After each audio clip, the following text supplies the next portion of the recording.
వారంలో ఏం సమర్పించలేక ఈ కొద్ది స్థితి ఆరాధన నా ప్రభు సమర్పిస్తున్నాను తండ్రి. దయచేసి కూర్చోండి. మనం పాట ద్వారా ప్రభుని కనపరిచి ఆరాధిద్దాం. అందరూ లేచిన వాడి పాట సంఖ్య 231. 231.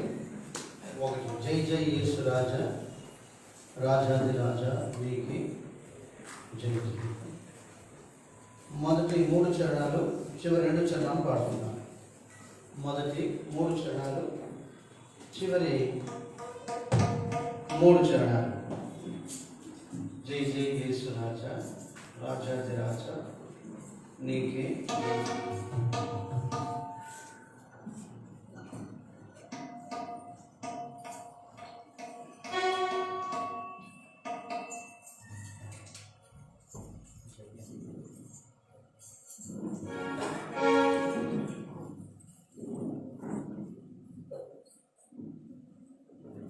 కొద్దిగా ముందుకు రండి.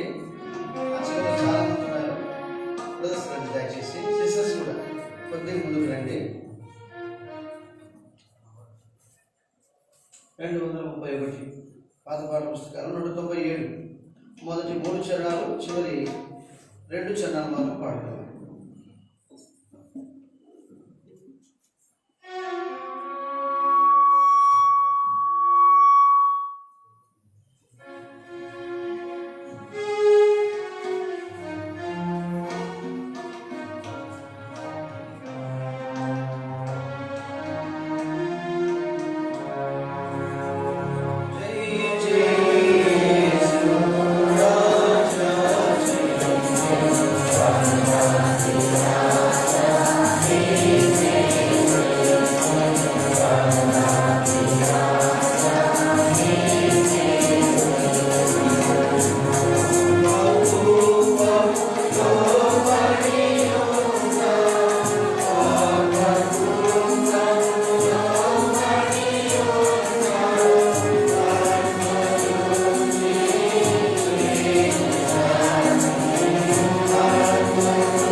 Wow.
మనం అందరం బైబిల్ పనులు పాడుతున్నామా?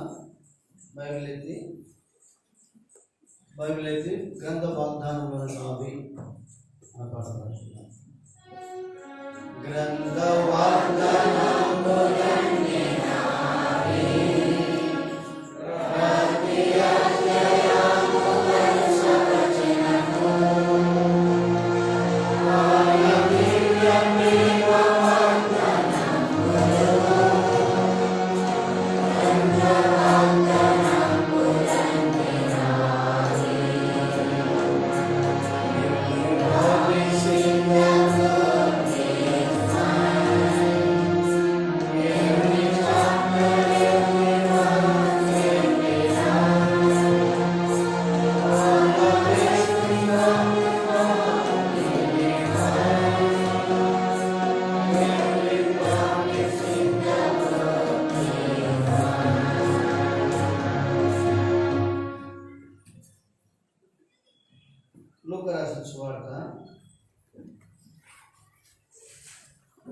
లూకా రాసిన సువార్త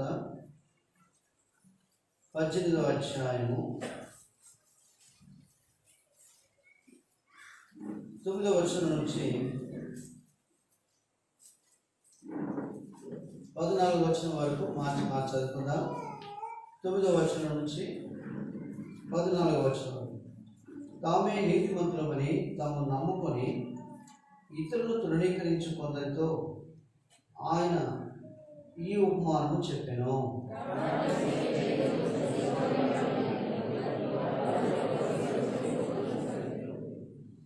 పరిసయ్యుడు నిలబడి, దేవా, నేను చోరులను, అన్యాయస్తులను, వ్యభిచారులైన ఇతర మనుషుల వలనైన ఈ సుక్కరి వలనైన ఉండనందుకు నీకు కృతజ్ఞతాస్తులు చెల్లించుచున్నాను.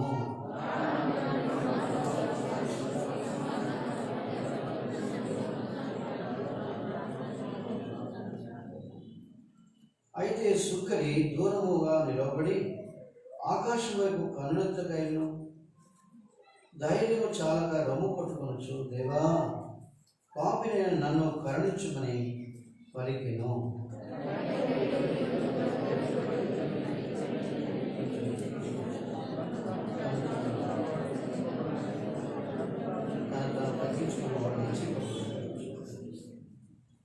రండి ప్రభు సహాయం కొరకై ప్రార్థన చేసుకుందాం.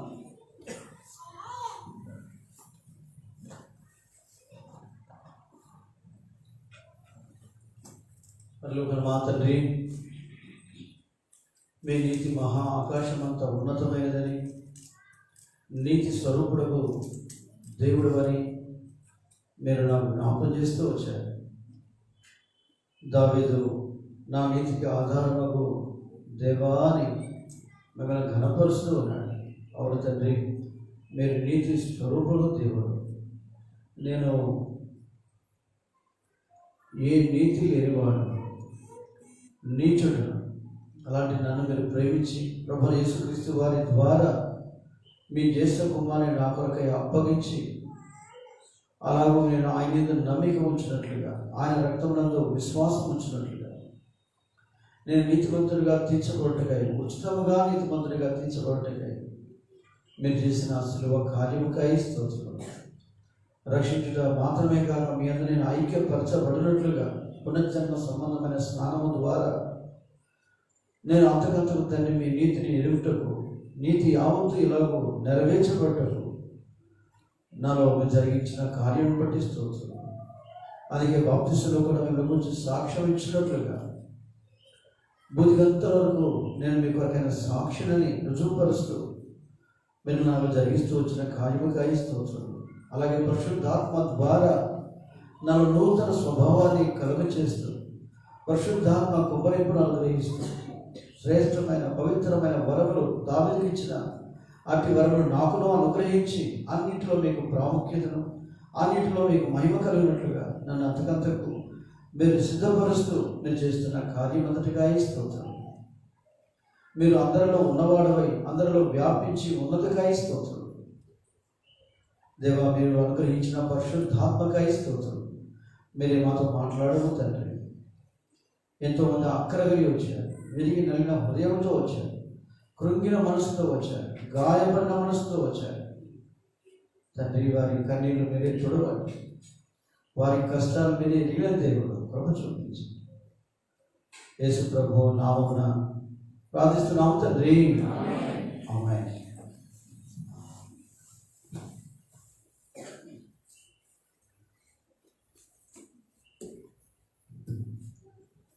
సరే, కీర్తనలు 4వ కీర్తన చూడండి.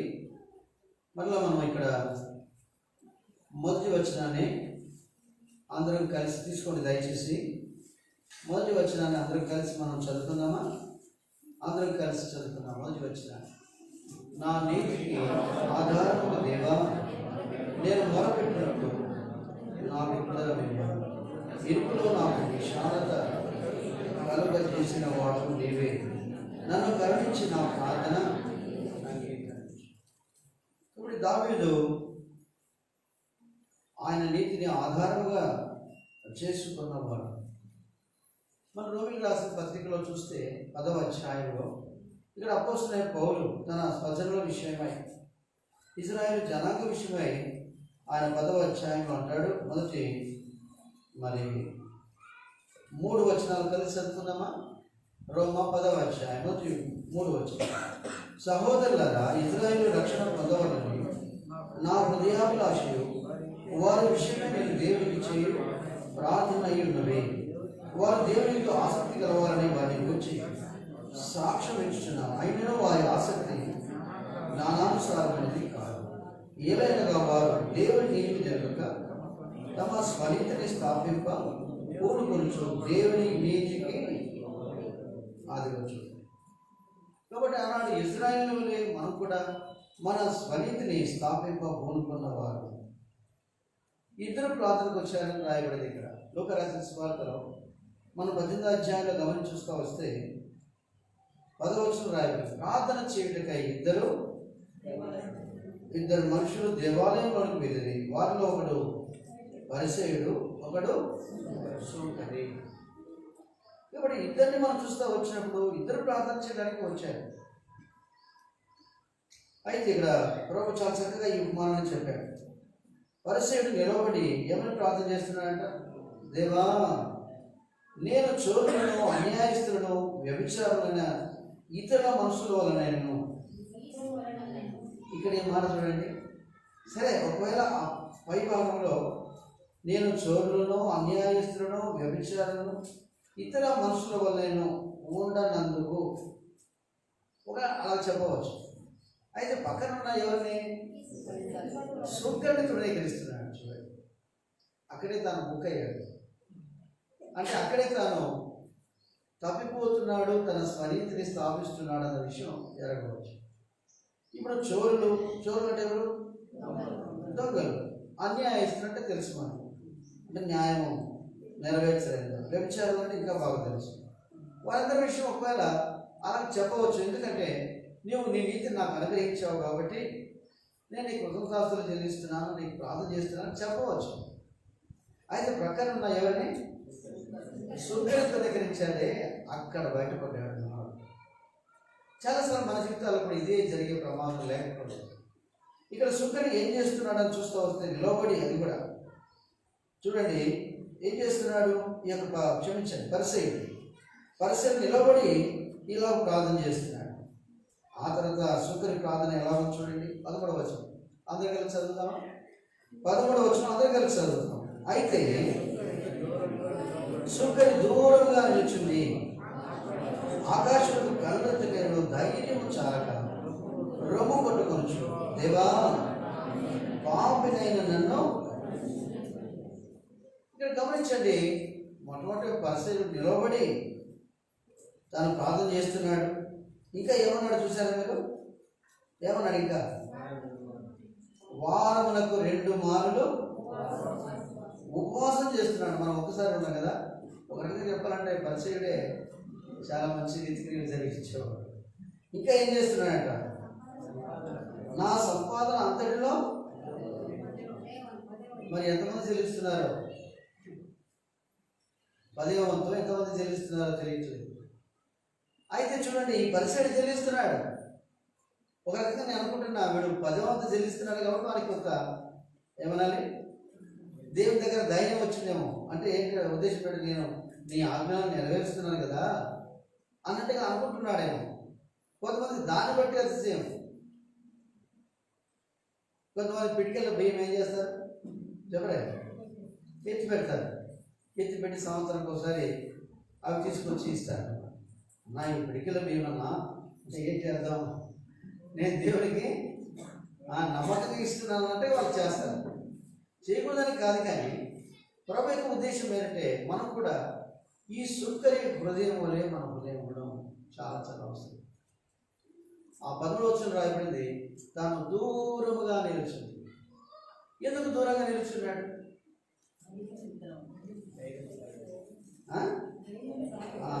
ఖచ్చితంగా చెప్పారు. ధైర్యం చాలక ఇంకా ఏం చేస్తున్నాడు? రొమ్ము కొట్టుకుంటున్నాడు. ఎందుకు ఆయన రొమ్ము కొట్టుకోవాలో చెప్పండి? ధైర్యం చాలా వాస్తుంది. ఇక్కడ పాపాన్ని బట్టి తనకు ధైర్యం చాలా. మరి రొమ్ము ఎందుకు కొట్టుకుంటున్నట్టు? పశ్చాత్తాపం. ఇంకా ఇక్కడ రాయబడి చూడండి, చాలా బాగా రాయబడి.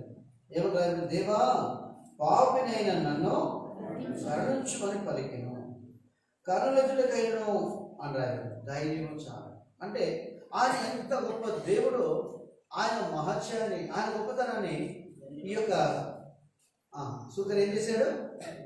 ఎరగలుగుతూ వచ్చాడు. అయితే పరిచయుడు అలా కాదు. తన దృష్టి దేని మీద ఉందంటే, నేను ఏం చేస్తున్నానా అన్న దాని మీద పరిచయునికి దృష్టి ఉంది.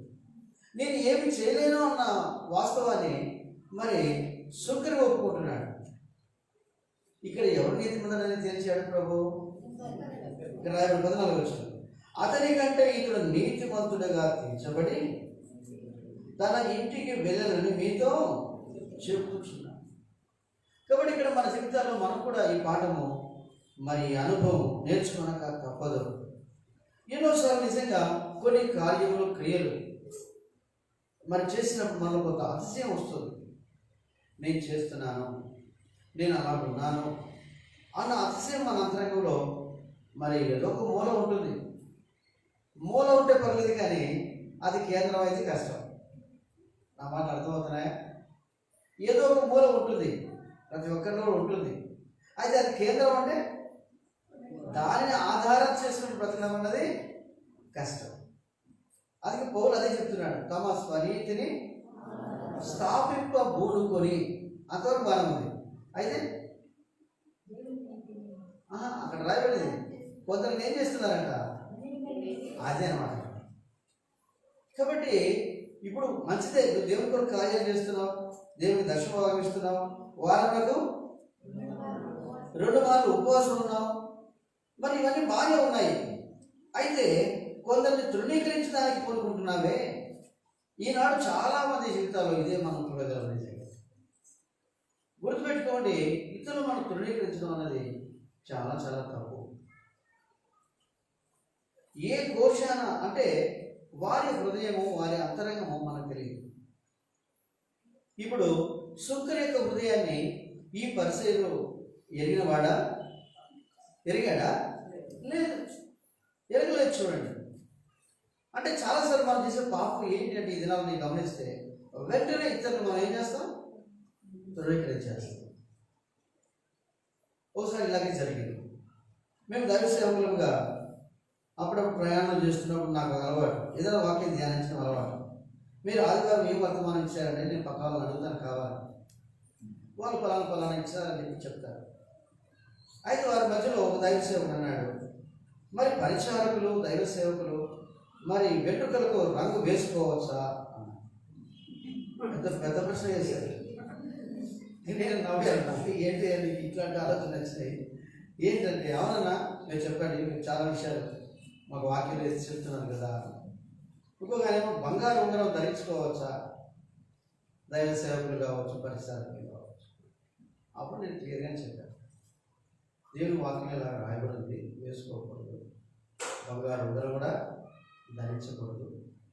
అయితే వారు బంగారు ఉంగరం వేసుకున్నారు కాబట్టి నువ్వు వారిని తృణీకరిస్తున్నావే, అది ఎవరు తప్పు? అది నీ తప్పు. అలా ఆశ్చర్యపడరు. ఏంటన్నా తప్పేమంది, వాళ్ళు వేసుకోకూడదు కదా. వేసుకోకూడదని వాళ్ళకి తెలుసు, వాళ్ళు వేసుకున్నారు, దాన్ని నువ్వు తృణీకరిస్తున్నావు. ఇప్పుడు మనసాక్షి విషయం చూస్తూ వస్తే తాను ఇష్టపడి తింటున్నాడు, ప్రభు అదే అన్నాడు, తినేవాళ్ళు ఏం చేయొద్దంట చెప్పలే, అభ్యంతరపరచకూడదు. నాకు చాలా ఆశ్చర్యం అనిపించింది. నిజమే కదా, చాలాసార్లు ప్రసంగాలు మీరు కూడా మీరు రంగు వేసుకున్నారని చెప్పేవారిని నాకు అనిపించింది. వాళ్ళు చెప్పడమే కాదు, నాకు కూడా అనిపించింది. అంటే ఇతరులు తృణీకరించే విషయంలో మనం బహు జాగ్రత్తగా ఉండాలి. మత్తయి సువార్త 6వ అధ్యాయంలో ప్రభు అదే మాట అంటాడు. చూడండి ఏమంటాడు, మత్తయి సువార్త 6వ అధ్యాయం చూడండి. మత్తయి సువార్త 6వ అధ్యాయం. ఇక్కడ మనం చూస్తూ వస్తే ప్రభు యేసుక్రీస్తు వారు చాలా విషయాలు వారితో చెబుతూ ఈ మాట అంటున్నాడు. ఏమంటున్నాడు చూడండి, మత్తయి సువార్త 6వ అధ్యాయము దయచేసి 5వ వచనం రండి, దయచేసి చదువుతారా ఏమన్నా? వేషధారుల వలె ఉండవద్దు, మనుషులకు కనబడవాలని సమాజ మందిరంలోను వీధుల మూలల్లోనూ నిలిచి ఆ ప్రార్థన చేయటం వారికి ఇష్టం. ఇప్పుడు ఇక్కడ ఆగుదాం. మీరు ప్రార్థన చేయనప్పుడు ఏమంట, వేషధారులనే ఉండవద్దు. ఒకవేళ అనుకుందాం మనం బహిరంగంగా ప్రార్థన చేస్తున్నాం, ఇప్పుడు సపోజ్ సమాజంగా వచ్చాం ప్రార్థనకి, కొంతమంది ఏం చేస్తారు, వారికి ఒక భారం ఉంటుంది కాదనడానికి లేదు, అందరి సమయాన్ని వాళ్ళే తీసుకుంటారు. ఉన్నది గంటన్నర ఉందనుకోండి, ఈ గంటన్నర ప్రార్థన ఒకరే ఇద్దరే చేశారనుకోండి, ఎలా ఉంటుంది? ఇప్పుడు వేషధారణ అనాలా వద్దా? ప్రభు ఏమన్నాడు ఇక్కడ, ఏమన్నాడు, మనుషులకు కనబడాలని సమాజ మందిరంలో కాదంటాడు. మనం ఇంట్లో ఉన్నాం అనుకోండి, 4 గంటలకు తెల్లవారుజాము లేయచ్చు, లేచి ఆరాధన చేయొచ్చు, ప్రార్థన చేసుకోవచ్చు, ఎంతైనా చేసుకోవచ్చు, ఎవరు ఆపడానికి వీలు. అయితే మనుషులైతే మనం చాలాసార్లు ప్రయత్నం చేస్తామే, కొన్నిసార్లు అక్కడే మనం వేషధారణలో పడిపోతాం. ఇప్పుడు ఈ వేషధారణ గొప్పదా, లేక ఆయన బంగారం ఉంగరం వేసుకోవడం గొప్పదా, లేక ఆయన రంగు వేసుకోవడం గొప్పదా? చెప్పండి చూద్దాం.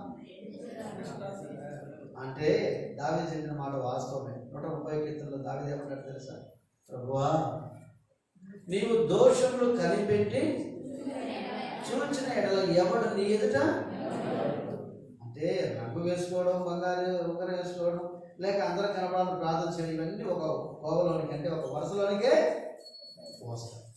అంటే ఇక మానుకోవాల్సింది మనం ఏంటంటే ఇతరులను చెప్పలేదు. చూడండి, ఇక్కడ ఒక వ్యక్తి ఒక బలహీనతలో ఉన్నాడు. ఆ మధ్యలో ఒకసారి ఎప్పుడో నాకు గుర్తులేదు కానీ, మరి బిల్లి గ్రహం గారి భార్య పూసల దండ వేసుకుంది. ఇంకా ఆమె డ్రెస్సు అన్నీ చూస్తూ వస్తే నాకు ఏంటయ్యా, ఈయన గొప్ప దైవజనుడు, ఎవరు బిల్లి గ్రహం గారు గొప్ప దైవజనుడు, అయితే ఈమె ఇలా డ్రెస్ వేసుకుంది, పైపెచ్చు ఇంటిలో పూసల దండ వేసుకుంది. వస్తే ఆమె ఎప్పుడో చాలా సంవత్సరాల క్రితం నేను చాలా బాధపడ్డాను, ఏంటి ఇలా వేసుకుంది. ఆయన మంచి సువార్థికుడు, ఆయన వాక్యం చెప్తే ఎంతో ఎన్ని వేల మంది రక్షణ పొందుతారు నాకు అనిపించింది. ఆ తర్వాత కొద్ది రోజుల తర్వాత నాకు దేవుడి బయలుపరుచుకోవచ్చు. కొన్ని ప్రాంతాల్లో, కొన్ని దేశాల్లో ఆ డ్రెస్సెస్ కావచ్చు, లేక ఏమనాలి, ఆ కస్టమ్స్, ఆ ఆచారాలు కొన్ని ఉంటాయి వాళ్ళకి. ఇప్పుడు చూడండి, ఒకవేళ ఆ పూసల దండ వేసినంత మాత్రాన, ఆ రంగు వేసినంత మాత్రాన ప్రభు ఎందుకు వాళ్ళని చంపలేదు, లేక వాళ్ళు ఎందుకు కరెక్ట్ చేయలేదు? చెప్పండి చూద్దాం. వాళ్ళు ఆరాధన చేస్తుంటే దేవుడు ఆలకిస్తున్నాడా లేదా? లేక వాళ్ళు ప్రార్థన చేస్తుంటే దేవుడు ఆలకిస్తున్నాడా లేదా? అనో భలే లైసెన్స్ చెప్పేవాళ్ళ మీకు కూడా వేసుకుంటాం అంటారు, లాభం చేయబాకండి అంటే మీకు కొంత అర్థం అని చెప్తున్నా అంతవరకే. అంటే ఇక అంశం ఏంటంటే ఇతరులను తృణీకరించే విషయం అది చెప్తున్నా. కొంతమంది బలహీన మనస్సాక్షి గల వారిగా ఉంటారు కదా. కొంతమందికి తెల్ల వెంట్రుకలు కనబడితే చెప్పలేదు ఇష్టం ఉండదు, సరే వేసుకుంటారు. మనము అంటే ఎత్తి చూపడం ద్వారా ఏమవుతుంది అంటే వాళ్ళు హట్ అవుతారు. అంటే మనం వాళ్ళు తృణీకరించడం ద్వారా ఏమవుతుంది అంటే వాళ్ళు క్షేమం కంటే చెప్పలేదు వాళ్ళు నొప్పి పడ్డమే మనం చూడాలి. కాబట్టి ఇలా మనం చూస్తూ వస్తే ప్రార్థన చేయనప్పుడు ఇతరులను తృణీకరించినట్లు కాదు. కొన్నిసార్లు మనం అలాగే చాలా మరి భక్తి పరులుగా కనపరుచుకుంటాం. ఇది మత్తయి సువార్తలో అంటాడు, మీ కంటిలో ఉన్న ఏమంటాడు, ఇక్కడ పక్కన చూడండి ఏమంటాడు, 5వ అధ్యాయమా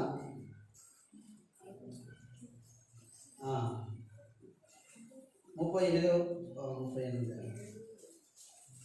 చూడండి అన్నమాట. చాలా బాగా ఎంత 7వ అధ్యాయం చూడండి అన్నమాట. నీ కంటిలో ఉన్న దూరం నెచ్చక నీ అక్కడ చాలా బాగా రాయబడి అన్నమాట కదా. కాబట్టి ఎంత చక్కగా రాయబడి చూడండి. అంటే మనకి ఏం కనబడుతుంది, నీ కంట్లో ఏముందంట, అయితే ఎదుటి వారి కంట్లో ఏముందంట, అంటే ఏది పెద్ద చెప్పాలనుకుంటాం, అంటే దూరం ఎంత పెద్దగా ఉంటుందండి. అంటే ప్రభు ఎంత వివరంగా చెప్పారు చూడండి. అంటే దూరం చాలా పెద్దగా ఉంటుంది. అంటే ఇతరులను తృణీకరిస్తున్నావే అది దేవుడు నలసగా ఇస్తున్నాడు, నిన్ను గురించి చెప్తున్నాడే దేవుడు ఏమంటున్నాడు అంటే దూరంగా చెప్తున్నాడు. అంటే ఇక్కడ అంశం ఏంటంటే ఇతరులు తృణీకరించవద్దు.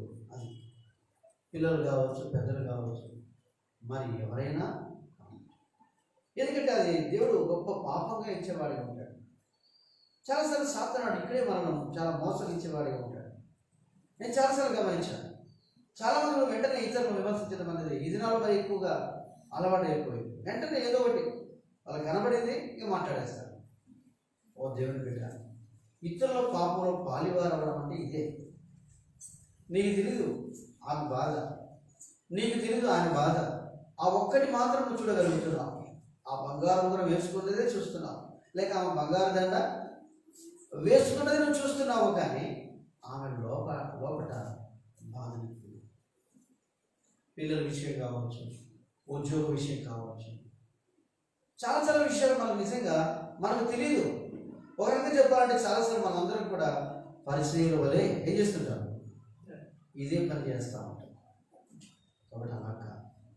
ఇక్కడ మనం చూస్తూ వచ్చినప్పుడు ప్రభు చాలా చక్కగా లూకా రాసిన సువార్త 18వ అధ్యాయంలో రాయించుతూ వచ్చాడు.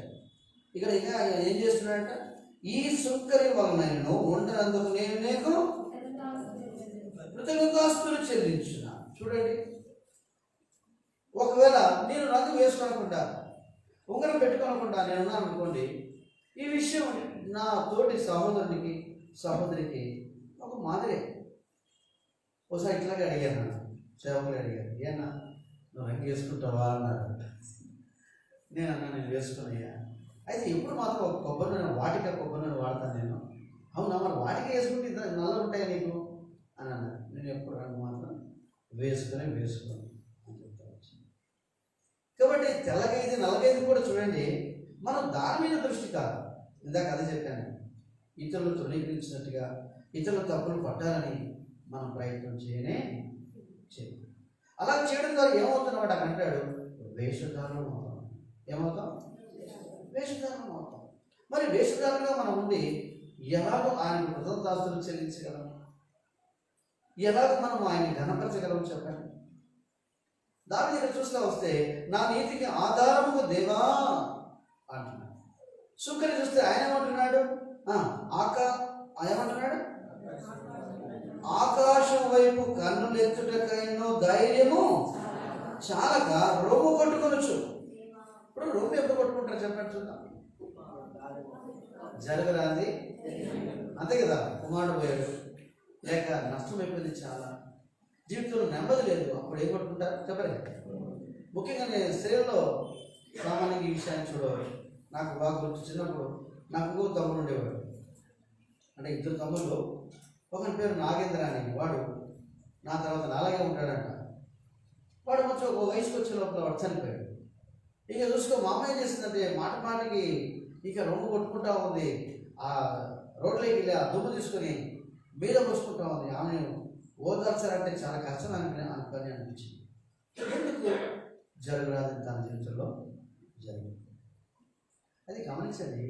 దేవుడు ఎవరి ప్రార్థన ఆలోచించాడు? సుంకరి ప్రార్థన. ఎందుకు? వాడు రొమ్ము కొట్టుకోవడమే కాదు, తన హృదయం ఏమైపోయింది? బద్దలైపోయింది. ఎందుకంటే దేవుడు చూడండి ఏం చూస్తారు అంటే మనం పైరుంబానే చూస్తాం. ఒక మంచి చీర కట్టుకుందాం అనుకోండి, అబ్బా అది కట్టుకుంది కదా. కొంతమందికి నిజంగా ఎవరేం కట్టుకున్నా మరి అసూయ, ఇది ఒక భయంకరమైన పాపం. అసూయ ఎలాంటిదంటే మామూలుది కాదన్నమాట.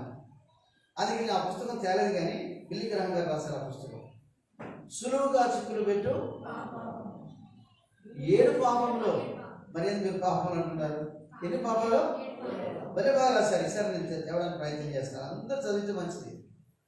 ఒక వ్యక్తి ఇలాగ ఇద్దరు, మీరు చెప్పాను ఇంతకు ముందు, ఇద్దరు పైల్వాన్లు ఉన్నారంట. ఇద్దరు పైల్వాన్లు ఎప్పుడు పోటాపోటీగా పోరాడేవారు. అయితే ఎప్పుడు కూడా ఒక వ్యక్తి గెలిచేవాడంట. ఎప్పుడు చూసి గవర్నమెంట్ వారు మెచ్చి ఆ మంచి సెంటర్లో కాంక్ష విగ్రహాన్ని మరి స్థాపించారు. వాడు చచ్చిపోయాడు. చచ్చిపోయిన తర్వాత విగ్రహాన్ని స్థాపించారు. ఈ బతికినప్పుడు పైగా ఉన్నాడు కదా, అటువైపు పిలిచినప్పుడు ఆ విగ్రహాన్ని చూస్తున్నాడంట. చూసి లోపల మాటమాటికి కలుపుమంటుందంట. చూసావా, వీడు చచ్చినా నాకు మాత్రం పోటీగా ఉన్నాడు కాబట్టి ఎట్లాగైనా సరే వీరి విగ్రహాన్ని ఏం చేయాలా? తీసేయాలనుకొని ఆ రంప ప్లేట్ తీసుకొని ఆ ఉలి తీసుకొని ప్రతిరోజు రాత్రి కూడా అందరూ నిద్రపోయినాక ఆ విగ్రహాన్ని చాలా బరువు ఉందంట, బాగా పెద్దగా పెట్టారు. మరి ఉలితో కొడతా, రంపంతో కోస్తా, ప్రతిరోజు అమలు చేస్తున్నాడు అన్నమాట. ఒకరోజు రాత్రి ఏమైపోయింది, మరి అటువైపు అంతా కోసేశారు అనమాట. వాస్తవంగా అది అటే పడాలి. అడ్డుపడడానికి బదులుగా ఈయన మీద పడింది అన్నమాట. తెల్లవారి లోపల అందరూ చూస్తే ఇంకేమైంది, కాసు ఇక్కడికి నేను ఉన్నాడు, ఈయన తల మీద పడి చచ్చిపోయాడు. అసూయ అనేది మనిషిని ఎంత చంపుతుందో తెలుసా? నేను గమనిస్తున్న చాలామంది జీవితాల్లో ఎందుకు వారు రక్షణలో ఎదగలేకపోతున్నారు? దేవుని స్వార్థను ఘనంగా చేయలేకపోతా ఉన్నారు. దేవుని కార్యాలలో ఎందుకు వారు పాలు పొందలేకపోతున్నారంటే ఇది ఒక కారణం, అసూయ. అది జాగ్రత్త. మన ప్రార్థన దేవుడు అసూయతో చేస్తే ఏం చేయడు? దేవుడు ఆలకిస్తాడా? ఆలకించాడు. కాబట్టి ఇలాంటి చిన్న చిన్న పాపాలే, పెద్దవేం కాదు. మనం నరహత్యం చేయట్లేదు, లేక వ్యభిచారం అంతకంటే మనం చేయట్లేదు, చిన్నవే. ప్రతిదాని మీద కొంతమందికి ఎంత అసూయ ఉంటుందంటే తన తోటి వారు, బంధువులు, ఇరుగు పొరుగు వారు, తోటి విశ్వాసులు ఎంత అసూయపడేవారు. ఓ దేవుని ప్రజలారా, అసూయతో మనం ఎలాగ కాలం గడపగలం? అసూయతో ఎలా మనం ప్రార్థన చేసి ప్రార్థన దేవుడు ఆలకిస్తారు చెప్పండి.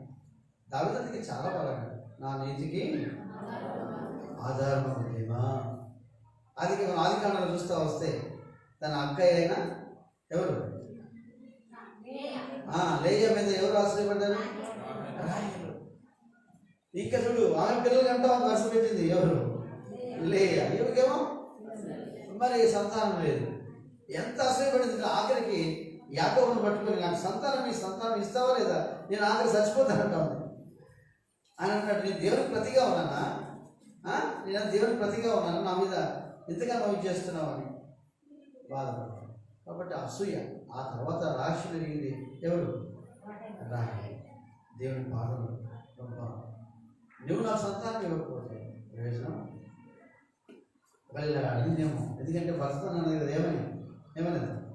నన్ను జంపు అన్నది కదా. ఒకవేళ ఇక్కడ అడిగిందేమో దేవుని దగ్గర, ఏమని? ప్రభువా నువ్వు నాకు సంతానం ఇస్తావా? చెప్పలే, అన్నప్పుడు చెప్పండి, నేను సావమంటావా?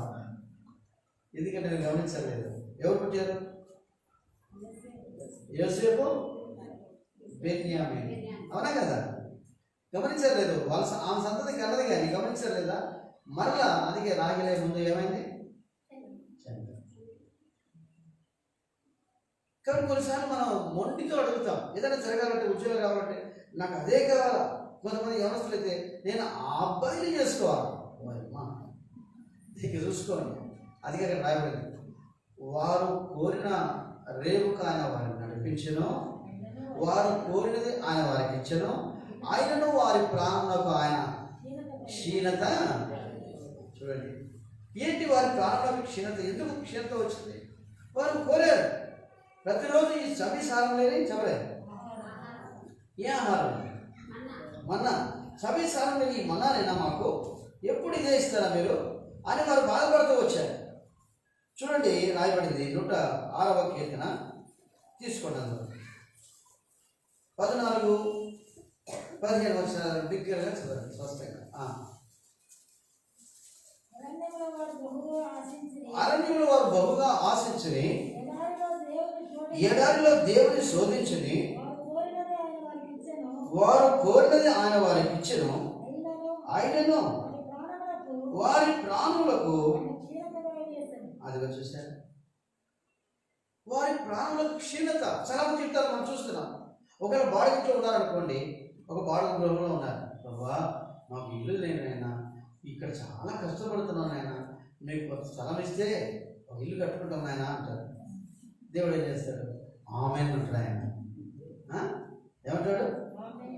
నా బిడ్డలు అంతగా అడుగుతున్నారు కదా, ఆమేన్ అంటాడు. ఒక ఫ్లోర్ అయిపోతుంది. అయిపోయిన తర్వాత మళ్ళీ ఏంటి? డెడికేషన్ కూడా చెప్తాను. అన్న, కొద్దిగా పిల్లర్స్ పైకి లేపాము, మీరు ప్రార్థన చేస్తే అది అవుద్దన్నా. ఎవరు ప్రార్థన చేస్తే అవుతుందన్న? ప్రార్థన చేస్తే ఆ పైన కూడా రేకులు వేద్దామన్నా. ఎప్పుడన్నా మా పిల్లలు వచ్చినప్పుడు ఉంటారన్నా అంటారు. ఫస్ట్ రేకులు అనేది. సరే, మొత్తానికి సరే మా ప్రార్థన చేద్దామని దైవసేవకులు ప్రార్థన చేస్తారు, వాళ్ళు ప్రార్థన చేసుకుంటారు. అప్పుడు అంటారు, అన్న మీరు వచ్చి ప్రార్థన చేస్తే స్లాబ్ వేసుకున్నాము. ఇదేనమ్మా మీరు రేకులు అన్నారు కదా అంటే, లేదన్నా ఇక రేకులైనా ఒకటే చెప్పలే, స్లాబ్ అని ఒకటి ఇంజనీరింగ్ చెప్పాడన్నా, అందుకని మంచిది కదా ఆ పైపు ఇదంతా ఎందుకన్నా. సరే, తర్వాత ఏం చేస్తారు? మళ్ళీ 3వ ఫ్లోర్ అంటే ఎక్కడ ఆరంభమైంది, ఎక్కడికి పోతుంది చూసారా? అంటే సంతృష్టి సహితమైన భక్తి గొప్ప లాభ సాధనం అని రాయబడింది. నేను గుంటూరు పోతే, పెళ్లి చేయడానికి పోతే, అక్కడ ఒక ఇంట్లో యత్నవాడు అంటున్నాడు, అన్న ఈ ఇంట్లో మా ఇల్లు కట్టుకున్నాం, చాలా బాగా కట్టాడు. కింద మూడు పోర్షన్లు, పైన 3 పోర్షన్లు, చాలా బాగా కట్టారు. ప్రార్థన చేశాను, కిందికి వచ్చి వస్తూ ఉంటాయని అంటున్నాడు. అన్న మీరు ప్రార్థన చేయండి. దేనికన్నా అంటే, ఈ ఇంట్లో వాడుకకు అంటే ఉండడానికి ఎవరు రావట్లేదన్నా. సరే, నేను ప్రార్థన చేస్తాను. మళ్ళీ ఏం చేశాను చూసాను, 3 సంవత్సరాలు రావట్లేదు. 3 సంవత్సరాలకి ఎంత లాస్ట్ చూడండి. వాళ్ళు దేవునికి భాగం ఇవ్వరు, తెలుసా మీకు? అలాంటి వారు దేవునికి భాగం ఇవ్వరు. ప్రార్థనలు మాత్రం ఎప్పుడు కోరుతానే ఉంటారనమాట. మా అబ్బాయి అన్న ఇంజనీరింగ్ చేస్తున్నాడు, ప్రార్థన చేయను. పాస్ అయిపోయాడు, ఇంజనీర్ అయిపోయాడు. అన్న పెళ్లి కోసం ప్రార్థన చేయను. పెళ్లి కోసం మాకు తప్పుతుందేగా, తప్పకుండా ప్రార్థన చేస్తాం. పెళ్లి కూడా అయిపోతాడు, మళ్ళీ మనవడు అడుగుతాడు.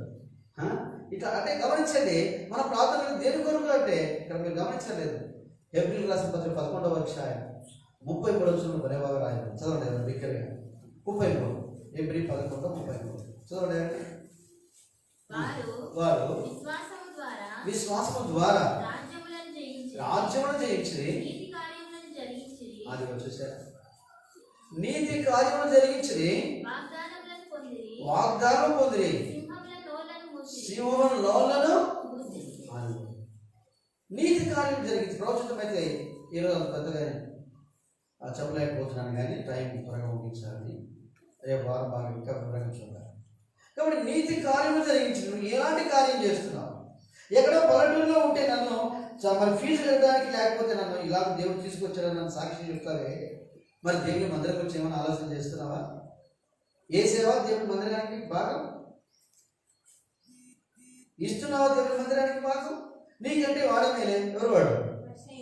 పరిచయం మేలే. మరి అందులో ఏమంటారంటే, ఏ పోతే నువ్వు కాకూడదు. నీ ఎంత గొప్పగా చెప్పుకుంటారో తమ గురించి, మామూలు కాదు. ఇంకా మాట వింటాడు, నాకు చాలా బాధ అనిపిస్తుంది. ఇంకెందుకు ఆ గొప్పలు? నీ ప్రభు నిన్ను అట్టడుగులో ఉన్న నిన్ను ఒక స్థానానికి తెచ్చింది నీకు కాదు, నీతి కార్యము నీ ద్వారా చెప్పలే. ఏ నీతి కార్యం జరిగిస్తున్నావు అక్కడ రాయబడింది. వారు విశ్వాసము ద్వారా రాజ్యములను జయించరు. ఏం జయిస్తున్నావు? ప్రతి వారం ఒక ఆచారానికి రొట్టె తినడం కాదు, ద్రాక్షరసం తాగడం కాదు, ఆ జయించే అనుభవం మనలో ఉండాలి. సింహానికి ఏ పిల్లలు పడతాయి? కుక్క పిల్లల? సింహం పిల్లలు పడతాయి. నీతిమంతుడు సింహం వలె. దేవుని ప్రజలారా, ఈనాడు మనం జయించే అనుభవం మన జీవితానికి లేదు. నీతిని మనం పొందాము కానీ నీతిని జరిగించలేకపోతున్నాం. ముగింపులో ఒక మాట ముగించుకున్నాం. రండి, ఈ మత్తయి సువార్తను మనం చూస్తూ వచ్చినప్పుడు ప్రభు చక్కగా ఇక్కడ ఒక మాట అంటున్నాడు. 6వ అధ్యాయం కదా, రండి దయచేసి మత్తయి సువార్త 6వ అధ్యాయము చివరి వచనాలు 33, 34 అందరం కలిసి చదువుకుందామా? 33, 34 అందరం కలిసి. కాబట్టి మీరు ఆయన రాజ్యమును నీతిని మొదట వెదుకుడి, అప్పుడు అవన్నీ మీకు అనుగ్రహింపబడు. రేపటి గురించి చిత్తపడబడి రేపటి దినము దాని సంగతులను గురించి విచారించును. ఏ నాటికి ఆ నాటికి. అది చూసారా? మొదట నా నీతిని, నా రాజ్యమును వెదుకుడి. మనం వెతుకుతాం. బంగారు తక్కువ రేటు ఉంది, బంగారు వెతుకుతాం. ఇళ్ళ స్థలాలు ఇల్లు వెతకండి కాదంట్లే. ఎందుకంటే దేవుడు ప్రతి దేవుడు బైబిల్ చాలా బాగా రాయించాడు. 29 అధ్యాయం ఏం రాయించాడు తెలుసా ప్రభు? 5వ వచనం అనుకుంటాను. రాయబడింది, మీరు ఇల్లు కట్టించుకొని వాటిలో నివసించినట్టారు ప్రభు. తర్వాత అంటాడు, మీ కుమారులకు మీ కుమార్తెలకు పెళ్ళిళ్ళు చేయకపోతే ఎలా? మనకు అన్నాం కదా, పెళ్ళిళ్ళు చేయాల్సిందే. ప్రభు మాటది, మన బాధ్యతది. చేయకపోతే ఎలాగో? అయితే వాటి ఏంటి మీరు నిమగ్నం అయిపోయి నన్ను పక్క పెట్టడం కాదు. ప్రభు అని చెప్తున్నాడు. మొదట దేని వెతకాలట? నా నీతిని, నా రాజ్యం వెతుకుడి. ఓ దేవుని ప్రజల ఈనాడు అందుకే ప్రభు ఎందుకు నిజంగా ఈనాడు బాధపడుతున్నాడు, ఎందుకు సంతాపపడుతున్నాడు, ఎందుకు ఆయన చాటును ఏడుస్తున్నాడు అంటే ఈనాడు మనుషులు ఎంత గర్వించేవాడు. అందుకే చూడండి దయచేసి ఆ సుఖాన్ని చూడండి ఎంతగా రొమ్ముకుంటున్నాడు. యెషయా గ్రంథం 51 క్షమించండి, కీర్తనలు 51:15 మనం చూస్తే అక్కడ రాయబడింది, దేవా విరిగి నలిగిన హృదయమునేవో. ఎందుకు ఆ మనుషుడు రొమ్ము కొట్టుకుంటున్నాడంటే తను కలిగిన దుస్థితి అలాంటిది, తన బుద్ధిహీనత అలాంటిది. ఇంకా వేరే ఏం చేయలేడు ఆ మనుషుడు. ఇంకా వేరే ఏం చేయడానికి ఇంకా తోచట్లేదు, రొమ్ము కొట్టుకుంటున్నాడు. అందుకే కిన్నమైన ముఖము గుణపరచునని రాయబడి. ఇది నీకు మంచి సమయం, నువ్వు రక్షణ పొందడానికి, నీ హృదయం గుణపరచబడడానికి మంచి సమయం. దేవుడు నీకు శ్రమను అందించాడా? కొట్టుకోరమ్మో, పశ్చాత్తాపడు, నీ యొక్క పాపం విషయమై ఏడు.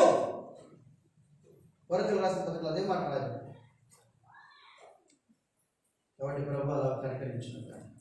చివరికి మాటగా రండి దయచేసి ఎవరైనా ప్రారంభించాము. 22వ అధ్యాయం 11వ వచనం చదవండి. 22:11. అన్యాయస్తుడు ఇంకను అన్యాయమే చేయనేమో, అపవిత్రుడైన వాడు ఇంకను అపవిత్రుడుగానే ఉండనేమో, నీతిమంతుడు. ఆ మాట గమనించండి సార్. నీతిమంతుడైన వాడు. చాలాసార్లు మన దృష్టి ఎవరి మీదకి వెళ్తుంది చెప్పలే? అన్యాయస్తుల మీదకి వెళ్తుంది.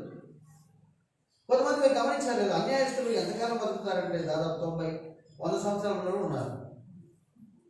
మనకు కూడా ఏమనిపిస్తుంది చెప్పండి? అరే నేను ఇంత నీతిగా బతుకుతున్నాను, ప్రార్థన చేస్తున్నాను, ప్రభు మందిరానికి వెళ్తున్నాను, వాగ్దానం చేపడుతున్నాను, మరి నాకంటే వాడు బాగున్నాడు, వాడికి ఏం రోగం రావట్లే, వాడు బాగా ఉన్నాడు, మెద్ద కడుతున్నాడు, కారు కొన్నాడు, అది కొన్నాడు, ఇది కొన్నాడు. ఓ మనకి ఎంత బాధ అనిపిస్తుంది. ఒక సందర్భంలో ఆసాపు ఏమంటాడు? నేను తిరుగులేని పశుప్రాణి అంటాడు. నేను తిరుగులేని పశుప్రాణి అయినను నేను నీ యొద్ద ఉన్నాను. నీ ఆలోచన చేత నువ్వు నన్ను నడిపించు. ఆకాశం ముందు నీవు తప్ప నాకెవరున్నారు? నువ్వు నాకుండగా నాకేది. ఏంటి మనుషుల్లో పరివర్తన? ఏంటి మనుషుల్లో మార్పు? అన్యాయస్తుడైన వాడు ఇంకా అన్యాయస్తుడిగానే వాడు బంగారు ఉంటున్నాడు, ఆ కారు ఉంటున్నాడు, కొన్ని చూడాల్సిన వాణి కాదు. మొదట నా నీతిని, సాతానుడు చాలాసార్లు మన జీవితాల్లో మన దృష్టి మరల్చేవాడిగా వెలుచూపు వలన ఎన్నోసార్లు మన ఆత్మ జీవితంలో పడిపోయేవాడిగా మనం. అందుకే మన రక్షణ ఆనందాన్ని ఏం చేస్తాం? పోగొట్టు. అందుకే ఎన్నోసార్లు వ్యసన పడుతూ ఉంటావు. నాకెందుకు ఇలా జరిగింది. నువ్వు ఎంతగా వ్యసన పడతావు రాయకుండా అక్కడ చెడ్డ వారిని చూసి ఏమంటారు? వ్యసన పడకము ఆగిపోయే అది కీడుకే చూసారు. తీరదు ఎవరు మీరు? కీర్తన 37 మొదటి వచనం చదవండి దగ్గర. 37వ కీర్తన మొదటి వచనం త్వరగా చెడ్డవారిని చూచి నీవు వ్యసన పడకము, దుష్కార్యం చేయవారిని చూచి మత్సర పడకము. చాలా జీవితాలు ఇదే కనపడుతూ ఉంటుంది. సత్యదాకా వాళ్ళు ఇట్లా వెళ్ళిట్లా, అమ్మా వద్దు తల్లి, అయ్యా వద్దు, నువ్వు విశ్వాసిగా రుజువు చేయబడాలి అంటే దీన్ని జయించాల్సిందే. నాకు వద్దు ప్రభా. వాళ్ళు ఎలా ఉన్నప్పటికీ, వాళ్ళు పచ్చగా ఉన్నప్పటికీ, బంగారు వేసుకున్నప్పటికీ, రంగు వేసుకున్నప్పటికీ, కార్లు ఉన్నప్పటికీ, ఇంకేం చేసినప్పటికీ నాకు అది వద్దు. నువ్వు నాకు ఆశాబాదే అన్నాడు. ఏమన్నాడు? ఆకాశం ముందు నీవు తప్ప నాకు ఎవరున్నారు? ఆకాశం ముందు నీవు తప్ప నాకెవరున్నారు? నీవు నాకుండగా లోకంలో ఏది నాకు. మనమే గొప్పవారు కాదు, మనము బలహీనమే. సేవకులైన విశ్వాసులైన ప్రతి ఒక్కరు కూడా బాగా ఉండాలని అనుకునేవారే, తప్పేమి కాదు. అయితే ఆ పాపమును కూరుకొని మనం ఆయన నీతిని వెతకట్లేదే, అది తప్పు. ఇతరులు తృణీకరిస్తున్నామే, అది తప్పు అవుతుంది. కాబట్టి క్షమాపణ కోరుకున్నాము. అందుకే మన ముందు ఏమొచ్చాడు ప్రభు అంటే ఆయన శరీరాన్ని, ఆయన రక్తాన్ని మన ఎదురు వచ్చాడు. మనం క్షమాపణ పొంది కృతజ్ఞులమై ఆయన ఏదో ఆయన నీతిని, ఆయన రాజ్యాన్ని మొదట వెతకాలని మనకు ప్రభు నేర్పిస్తున్నారు. ప్రతి వారము మీరు గమనించలేదు, లూకా రాసిన సువార్త 24వ వచనంలో రాయబడింది, ఆయన ఆ రొట్టెలు పెట్టుకొని కృతజ్ఞతలు చెల్లించి దాన్ని విరిచి వారికి ఇవ్వగా వారి కన్నులు, మన్ని కన్నులు తెరవబడుతున్నాయా? చాలామంది కన్నులు తెరవబడవు, ఆచారంగా వచ్చి పాల్గొని పోతారు. ఇది ప్రసాదం కాదు, ఇది పరలోకపు దేవుని యొక్క శరీరం.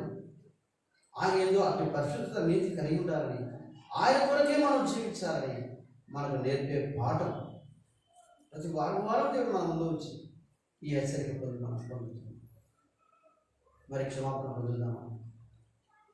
కడుగుపడదామా? ఇతరుల మీద అసూయ పడక, ఇతరులను చూసి వ్యసన పడక మన జీవితాలను మార్చుకుందాం. మన అంతరంగం దేవునికి ఇష్టమైనదిగా ప్రభా నీవు నేను. ఎప్పుడైతే చూడండి 3వ వ్యక్తి రావడానికి వీలు లేదు. ఎప్పుడైతే చూడండి అక్కడ వాక్యం మనం అదే చూస్తాం, తను తాను పరీక్షించుకొని. ఎవరు కాదు, ప్రభు. మనం ప్రభు ఎదుటికి వెళ్ళినప్పుడు మనం ఏం చేయగలం? కేవలం సాగిలు పడగలం. అంతవరకు ప్రభు నువ్వు నాకు అన్యాయం చేసేవని అనగలమా? అంటారండి ఎవరైనా? అనగలరా? అనడానికి వీలు. రండి ప్రార్థన చేసుకుందాం, మోకరించండి. ఒక్కసారి ప్రభు ఎదుట మనం క్షమాపణ పడుతున్నాం. ఎన్నోసార్లు ఇతరులను తృణీకరిస్తూ మనమే నీతిమంతులం అవుతున్నాం. వాస్తవమే, దేవుడి వాక్యం చాలా చక్కగా సూటిగా మనతో మాట్లాడుతున్నాం. ఒకసారి మౌనంగా జిప్పులు తర్వాత వేసుకోవచ్చు, అవి ఎగ్గిపోవు. ముందు మోకరించండి. యథార్థ హృదయంతో విరిగి నలిగిన హృదయం. ఇవి రక్షణ పొందే దినం ఇది, నీ పాపాలు ఒప్పుకునే దినం ఇది. దాని నా మూర్ఖత ఏంటియో నీకేం తెలిసి ఉన్నది ప్రభు. అది దుర్వాసనగా స్రవించున్నది అంటాడు. నిజమే కదా? నువ్వు చేసిన పనులు నీకే అసహ్యం పుట్టిస్తున్నాయి. ఎందుకు నువ్వు మారుమోసం పొందకూడదు. ఈరోజు ఒకవేళ రక్షణ పొందినా కూడా నీ వ్యసనం తీసివేయబడలే. హృదయంలో అది బాధగా అసూయ జీవితాంతం నేను వెంటాడుతూ ఉంది. బంధువులను చూసినప్పుడు, ఇరుగు పొరుగు వారిని చూసినప్పుడు, తోటి విశ్వాసం చూసినప్పుడు వారి తప్పును పొరపాట్లు ఎత్తి చూపుతున్నావు. ఎంతకాలం ఇలా చేస్తారు? క్షమాపణ ప్రభు ఒకవేళ క్షమించవచ్చు.